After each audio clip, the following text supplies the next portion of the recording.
Hello everyone, welcome back to my channel. Previous episode में हमने देखा कि एरियाना एक गार्डन में बैठ के सोच रही होती है कि उसे भूख लगी है। उसने तो अपने सिर्फ एक ही दिन का खाना सांचा को दिया था, लेकिन आज 3 दिन बीत गए हैं।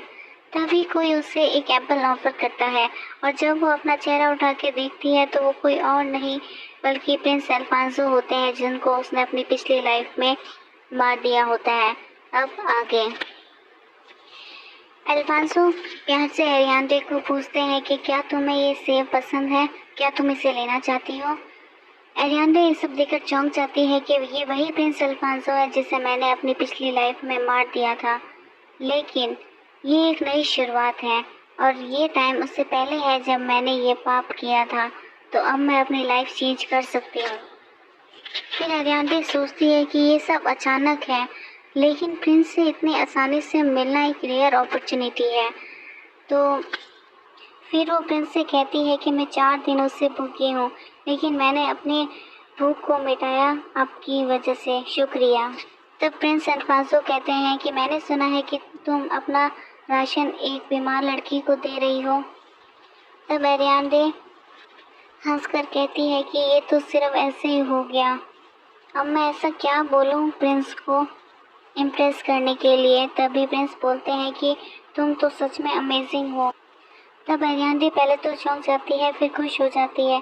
प्रिंस उसे कहते हैं कि मैं होता तुम्हारी जगह तो मैं अपना खाना नहीं दे पाता। तब एरियाना कहती है कि मैं भी ऐसे ही हूँ, मैं भी अपना खाना ऐसे ही नहीं देती, पर इस रिलीफ सेंटर की ब्रेड इतनी अच्छी नहीं है, तो फिर अगर वो कुछ ज़्यादा अच्छी होती तो शायद मैं भी नहीं देती। तब प्रिंस अल्फांसो चौंक के बोलता है कि क्या वो ब्रेड सच में इतनी अच्छी नहीं है। तब एरियाना कहती है कि उसमें ना तो मिल्क और ना ही बटर ऐड किया होता है, इसलिए वो काफ़ी ज़्यादा हार्ड होती है और वो सिर्फ एक आटे और नमक की तरह ही स्वाद में आती है, इसलिए मुझे वो पसंद नहीं। तब प्रिंस अल्फांसो कहते हैं कि ओह अच्छा। तब एरियाना सोचती है कि अब इसकी मुझे कोई ज़रूरत नहीं है कि मुझे ये पता हो कि ये क्राउन प्रिंस है। तब प्रिंस अल्फांसो एरियाना से पूछते हैं कि आप यहाँ पे कितने दिनों से हैं। तब एरियाना कहती है कि मैं कल यहाँ से चली जाऊँगी। तब प्रिंस अल्फांसो चौंक के बोलते हैं कि क्या तुम तब तक अपना खाना उस बीमार लड़की को देती रहोगी। तब एरियाना सोच के कहती है कि शायद मैं आज तक ही अपना खाना देती, पर अब किसी ने मुझे एक एप्पल दे दिया है, तो शायद मैं अब कल भी अपना खाना शेयर कर लूँ। तब प्रिंस अल्फांसो मुस्कुराते हैं और एरियाना की तरफ एक रुमाल करते हैं जिसमें कुछ कुकीज़ होती हैं और कहते हैं कि मैं शायद कुछ और चीज़ें मिल ना पाता, पर अभी मेरे पास सिर्फ इतना ही है। तब एरियाना चौंक के खुश होती है कि मैंने जितना सोचा था मुझसे ज़्यादा करीब आ गए हैं, और वो अल्फांसो को थैंक यू कहती है। फिर एरियाना कहती है तो ठीक है, मैं अब चलती हूँ। तो प्रिंस अल्फांसो कहते हैं इतना जल्दी। तब एरियाना कहती है कि मुझे यहाँ से जाना होगा इससे पहले कि वो लोग देख लें कि मैं यहाँ पे बैठी हूँ, तो प्लीज़ मुझे माफ़ कीजिए। मुझे नहीं पता कि ऐसा अपॉर्चुनिटी मुझे फिर कब मिलेगी, लेकिन पर फिलहाल के लिए काफ़ी है आपकी नज़रों में आने का। ये सोचते हुए एरियाना वहाँ से जाने लगती है और वो सोचती है कि मुझे एक लिटिल बिग चांस देना चाहिए जिससे कि ये मुझे मिस करे। तब प्रिंस उसे पीछे से टोकते हुए कहते हैं कि तुम्हारा नाम क्या है। तब एरियाना पीछे मुड़ के कहती है कि मेरा नाम एरियाना है, एरियाना डी मेरे। और फिर सीन कट होता है और हम कार्डिनल रेजिडेंस में देखते हैं कि एरियाना वापस आ चुकी है सांचा को लेकर, और लुक्रेसिया उससे पूछती है कि ये लड़की कौन है। तो एरियाना बोलती है कि मैं इसे रिलीफ सेंटर से लेकर आई हूँ। तो लुक्रेसिया उस पर चिल्लाते हुए बोलती है कि क्या तुम्हारा दिमाग खराब है, तुम होती कौन हो यहाँ पे किसी को लाने वाली विदाउट परमिशन। तुमने कहा था कि तुम सॉरी समझती हो, तुमने कहा था कि तुम शर्मिंदा हो अपने किए हुए काम से, लेकिन ये तुम्हारे कहने से बिल्कुल ही उलट है। तब एरियाना एक कहानी बनाते हुए कहती है कि मदर ये देखिए, और वो अल्फांसो का दिया हुआ हैंकरचीफ उन्हें दिखाती है। तो लुक्रेसिया उससे पूछती है कि ये सब क्या है। तभी लुक्रेसिया और इसाबेला चौंक के देखते हैं कि उस हैंकरचीफ पे AFC लिखा हुआ है, जो कि फर्स्ट लेटर है अल्फांसो डी कार्लोस का, और उन्हें पता चल जाता है कि वो हैंकरचीफ और किसी का नहीं प्रिंस का है। तो वो उससे पूछती है कि तुम्हें ये कैसे मिला। तब एरियाना उससे बताती है एरियांडे सोचती है कि जैसा कि मैंने सोचा था इसाबेला इसे नोटिस कर लेगी, और फिर वो बोलती है कि मैं वहाँ पे प्रिंस से मिली थी। जैसा कि आप लोग जानती हैं कि वो रिलीफ सेंटर हर मैजेस्टी क्वीन के द्वारा मैनेजमेंट चलता है, तो प्रिंस वहाँ पे आए थे इंस्पेक्शन के लिए, और मैं इस बच्चे की थोड़ी सी केयर कर रही थी, तो उन्हें लगा कि मैं इसको अपने साथ लेकर जाऊंगी और एम्प्लॉयमेंट दूंगी, तो उन्होंने एज अ टोकन मुझे अपना हैंकरचीफ दिया। तो मैं उन्हें कैसे बोल सकती थी कि ये केस नहीं है कि मैं इसे अपने साथ लेकर जा रही हूँ, और अगर इन्हें पता चलता तो कार्डिनल फैमिली के ऊपर एक दाग लग जाता, जो कि मैं नहीं होने देना चाहती थी।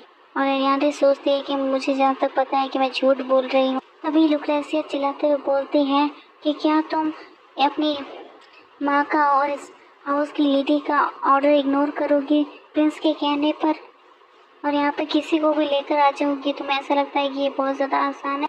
इस लड़की को अभी के अभी यहाँ से निकालो, और तुम भी इसी के साथ निकल जाओ। तुम इतनी ज़िद्दी क्यों हो? तब एरियांडे सोचती है कि मैं मुसीबत में आ जाऊंगी अगर सांचा को यहाँ से निकाल दिया गया तो, और लुक्रेसिया चिल्ला रही होती है कि तुम दोनों यहाँ से चली जाओ। तभी पीछे से इसाबेला बोलती है कि मुझे भी रोम्बोलेट रिलीज सेंटर जाना है। तो लुक्रेसिया बोलती है क्या? और वो इसाबेला पे चिल्लाते हुए कहती है कि तुम्हें पता भी है वो किस तरह की जगह है? अगर तुम्हें प्रिंस से मिलना ही है तो तुम्हें कोई मैस या फिर टी पार्टी अटेंड करनी चाहिए।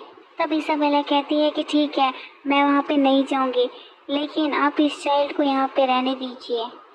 तो लुक्रेसिया बोलती है क्या? तो इसाबेला बोलती है कि अगर मैं किसी टी पार्टी में प्रिंस से मिली और ये लड़की वहाँ पे न हुई तो ये सब फादर की वजह से हुआ है, जिन्होंने मुझे प्रिंस अल्फांसो से अच्छे से नहीं मिलाया। तो मुझे इस बारे में सोचना ही होगा। ये सब देख के एरियांडे सोचती है कि ये सब ठीक जा रहा है इसाबेला की स्टुपिडिटी की वजह से। एक बार सांचा यहाँ की हाउसमेट बन जाए तो मेरे पास एक अपॉर्चुनिटी होगी उसे अपने एक्सक्लूसिव मेट बनाने का। एरियांडे ये सब सोच ही रही होती है, तभी इसाबेला उससे वो हैंकी छीन लेती है और कहती है कि मैं इस हैंकी का अच्छे से ख्याल रखूंगी, और वो ये कह के चली जाती है। और एरियांडे उसको पीछे से रोकना चाहती है, पर वो नहीं रोक पाती, और वो सोचती है कि ऐसा ही मेरी पिछली लाइफ में हुआ था, हमेशा मुझसे मेरी चीज़ें छीन ली जाती हैं। तभी पीछे से सांचा एरियांडे को कहती है कि मिस, मैं आपकी बहुत शुक्रगुजार हूँ कि आपने मुझे बचाया। मैं आपकी दया दिली के लिए एहसानमंद हूँ। तब एरियांडे चौंक के सांचा के सर पे हाथ रख के उससे थैंक यू बोलती है। कुछ दिनों बाद एरियांडे कहीं सीढ़ियों पे चढ़ रही होती है, तब वो इसाबेला और लुक्रेसिया की बातें सुन रही होती है, जो कहती है इसाबेला कहती है कि मॉम, आपको क्या लगता है कि क्वीन ने हमें क्यों बुलाया होगा? तब लुक्रेसिया कहती है कि इसाबेला, उन्होंने तुम्हारी सुंदरता के बारे में सुना होगा और अब वो जानना चाहती होंगी कि तुम असल में कैसी दिखती हो। तब वो अपनी लुक्रेसिया से कहती है कि आप बस भी कीजिए, आपको क्या लगता है कि प्रिंस भी वहाँ होंगे? मैं उनका हैंकरचीफ अपने साथ लेकर जाऊंगी अगर ऐसा हो तो। तब एरियांडे ये सब सुन के चिढ़ती है और अपने कमरे में जाकर सोचती है कि ये काफ़ी स्ट्रेंज है। पास्ट लाइफ में तो इन दोनों को रॉयल पैलेस से कोई भी ऑफर नहीं आया होता। और एरियांडे जैसे ही रूम में एंटर करती है तो माल्टा उससे कहती है कि मैडम ने कहा है कि बाहर जाना है, इसलिए जल्दी से तैयार हो जाओ। और सांचा हंस के कहती है कि एक कैरेज आया है पैलेस से आप लोगों को लेने के लिए, और उन्होंने आप ही का नाम बोला है लेडी एरियांडे, कि आपको मेंशन किया है कि आपको आना ही है। तब एरियांडे सोचती है कि मुझे भी इसाबेला और लुक्रेसिया के साथ पैलेस में जाना है। और फिर वो देखती है कि बेड पे उसके कपड़े रखे हुए हैं, और वो फिर मुस्कुरा के सोचते हुए कुछ कहती है कि सांचा, चलो आज हम दोनों एक साथ तैयार होते हैं। फिर अगले एपिसोड में हम देखते हैं कि एपिसोड की शुरुआत में कहते हैं कि according to church scripture the saint Isaac the great, जो कि जिन्होंने 2 बार सेक्रीफाइस दिए थे। पहला सेक्रीफाइस जब उन्होंने दिया था तब उनको पब्लिकली शेम किया गया था और उन्हें एक लोनली डेथ मिली थी, पर उनको एक मेडिकल से एक और पुनर्जन्म मिला, और इस हेवनली पनिशमेंट को रोकने के लिए उन्होंने सोचा कि उन्हें एक दूसरा सेक्रीफाइस भी देना होगा। और तब उस कॉन्टिनेंट के लोग उन्हें मानने लगे और उनको पूछने लगे, और सेंट कार्लो के लोग इसको सुनने में बहुत ही आनंद में महसूस करते हैं जब ये यसाक द ग्रेट का दूसरा सेक्रीफाइस की कहानी हो। लेकिन आज यहाँ पे पहले सेक्रीफाइस की बात होगी, जो कि क्वीन मार्गरेट के होमलैंड द गैलिको किंगडम में हुआ था। तब इसाबेला और लुक्रेसिया सोचते हैं कि मुझे तो इसका एक शब्द भी समझ में नहीं आ रहा है, और एरियाडे ये सोच रही होती है कि ये दोनों यही सोच रही होंगी, और स्पेशली लुक्रेसिया जिसको कल्चर के बारे में कुछ भी नहीं पता है, और लुक्रेसिया के लिए भी जिसने अभी बस शुरुआत ही की है गैलिको किंगडम के बारे में जानने की। और फिर हम देखते हैं कि वहाँ पे क्वीन मार्गरेट भी है, और एरियाडे सोचती है कि इन्हें तो मैंने सिर्फ तस्वीरों में ही देखा है अपनी पिछली लाइफ में, पर यहाँ पे मैं उनके ऑरा के पास हूँ, ये सच में वही है। और वहाँ पे चर्च की कहानी पूरी होती है कि ऐसे ही यसाक द ग्रेट ने लोगों को बचाया अपने सेक्रीफाइस के द्वारा, और वो बोलते हैं कि उन्होंने अपने आप को समर्पित कर दिया उन सेल्फिश, एरोगेंट और इमोरल पीपल के लिए, तो उन्होंने इससे क्या पाया। और इससे हमें यही पता चलता है कि हमें अपनी लाइफ को बिल्कुल भी लेस वेल्थ, स्टेटस और फेथ पे चलना चाहिए, अपने आप को छोड़ के दूसरों की सोचनी चाहिए। और ये ऐसी एबिलिटी या क्वालिटी नहीं है जो हम ह्यूमन कौन होते हैं जिसके साथ, पर हमें इसे अपने लाइफ टाइम में परस्यू करना चाहिए। तब इसाबेला और लुक्रेसिया जोर से चिल्लाते हैं आमीन, और एरियाडे धीरे से बोलती है आमीन, और लुक्रेसिया और इसाबेला जोर से चिल्लाते हैं, इसकी वजह से सब उन्हीं की तरफ देख रहे होते हैं, और क्वीन मार्गरेट भी पीछे मुड़ के उनको देखती है। और इसाबेला अपनी पढ़ाई करते हुए कहती है कि मदर, मुझे ये स्टोरी बहुत अच्छी लगी, मैं शुक्रगुजार हूँ क्वीन की जो उन्होंने मुझे आज यहाँ पे बुलाया ये सुनने के लिए, क्योंकि ये मेरा फेवरेट पार्ट है। तो लुक्रेसिया बोलती है कि ये एक मेरिट है तुम्हें गैलिको लैंग्वेज सिखाने की, तो तुम्हें कौन सा पार्ट सबसे अच्छा लगा। तो इसाबेला कहती है कि मुझे सेकंड सेक्रीफाइस बहुत अच्छा लगा, जबकि एरियाडे सोचती है कि कितनी पागल है ये, आज तो फर्स्ट सेक्रीफाइस की बात हो रही थी और इससे मुझे लगता है सेक्रीफाइस वर्ड के अलावा कुछ भी समझ नहीं आया। और फिर इसाबेला आगे बोलती है कि जैसे ही इसाक द ग्रेट की डेथ होती है, पीपल वहाँ पे चिल्लाना शुरू कर देते हैं, और वो कहती है कि जब आपकी डेथ हो और पीपल ज़ोर ज़ोर से चिल्लाना शुरू हो जाए आपकी डेथ पे, तो वो कितना थ्रिलिंग हो सकता है। तब वहाँ पे सारी लेडीज़ गॉसिप करती हैं कि क्या ये लड़की जेलस है उस सेक्रीफाइस के लिए, ना कि उनकी शुक्रगुजार है, ये कितनी ओल्ड होगी इतनी एमेच्योर होने के लिए। तब एरियाडे सोचती है कि आई कांट स्टैंड दिस, ये यहाँ पे हम पूरी कार्डिनल फैमिली इन सब की गॉसिप का सब्जेक्ट बन चुकी है।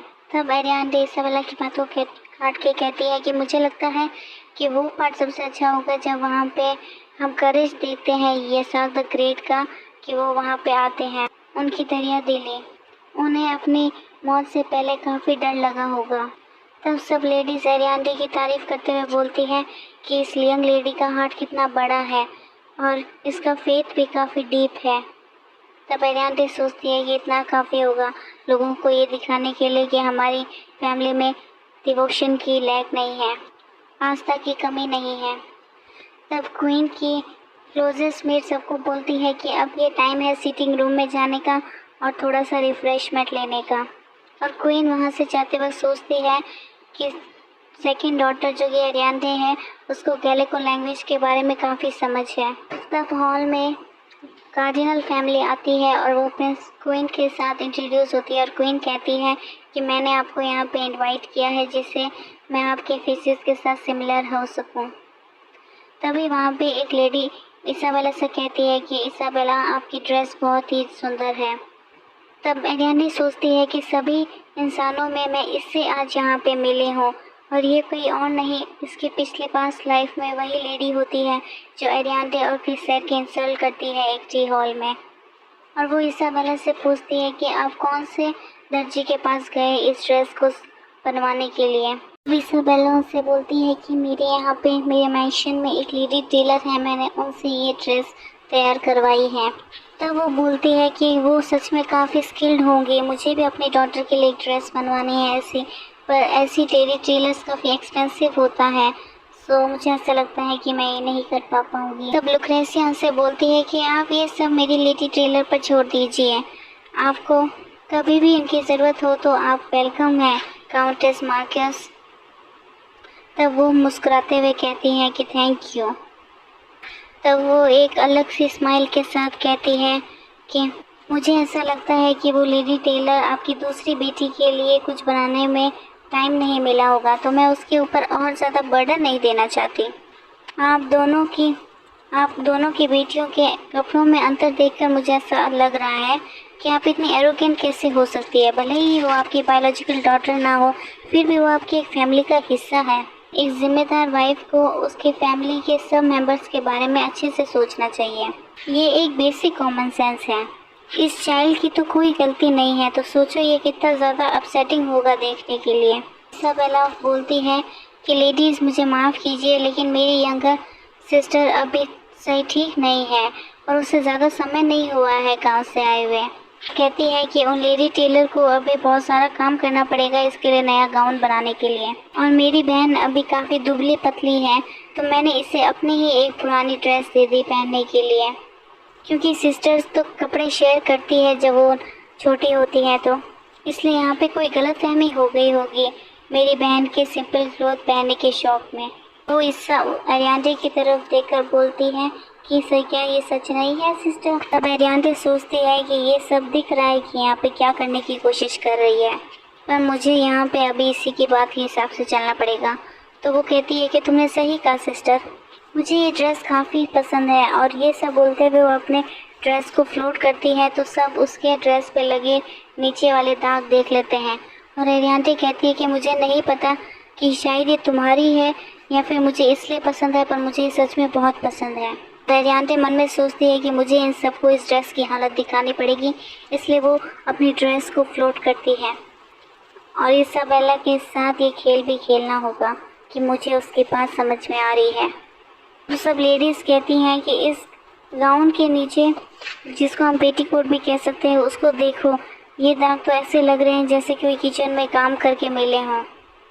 और इसका ये कैमिस कितना ज़्यादा गंदा और पुराना है। अगर मुझे पता होता ये किसी मेड का कैमिस है तो मैं इसे कभी नहीं पहनती। तब में ये अफवाह गॉसिप होने लग जाती है कि कार्डिनल डी मैरी की दूसरी डॉटर को ये लोग मेड की तरह रखते हैं। इसाबेला, आपने ऐसा नहीं कहा था कि आप ही ने अपनी बहन को ये ड्रेस दी थी? ये सब चल ही रहा होता है जब क्वीन कहती है कि सब लोग शांत हो जाएं। मुझे कार्डिनल की फर्स्ट डॉटर से कुछ पूछना है। ये कैमिस, क्या तुम ऐसी ही चीज़ें पहनती हो? तब इसाबेला बोलती है कि ये वो। तब क्वीन बोलती है कि बहुत हो गया, तुम अपनी बड़ी बेटी को लो यहाँ और यहाँ से चली जाओ मिस डी रोसे। तब अरियांडे सोचती है कि सब कुछ अच्छा हो गया, ये तुम्हारे लिए कितना शर्मनाक है लुक्रेसिया। और क्वीन अपनी मेड से कहती है कि कार्डिनल डी मैरी की दूसरी डॉटर को लेकर जाओ और उन्हें एक अच्छा सा कैमिस दो। तब अरियांडे सोचती है कि ये क्या हो रहा है मुझे, और फिर वो उस मेड के साथ वहाँ से जाने लगती है। और वो सोचती है कि मैं क्वीन के इनर रूम में जा रही हूँ, और फिर उसे अपने पास की चीज़ें याद आने लग जाती हैं कि ये वही पैलेस है जहाँ पे मैंने 9 साल बिताए हैं, यहाँ से सब कुछ फैमिलियर होने के लिए, क्रिस सैर की फियांसे होने के नाते। और वो झंझलाते हुए बोलती है कि काश मैं ये सब भूल पाऊँ। और वो ये सोच ही रही होती है कि तभी उसे उस मेड की आवाज़ आती है जो कि अल्फांसो को ग्रीट करती है। और अरियांडे चौंक के देखती है कि अल्फांसो, और वो फिर एक दूसरे से मिलते हैं। Okay, thank you for listening. Next part in the next video. Thanks for liking and please share, subscribe and like my video. Bye.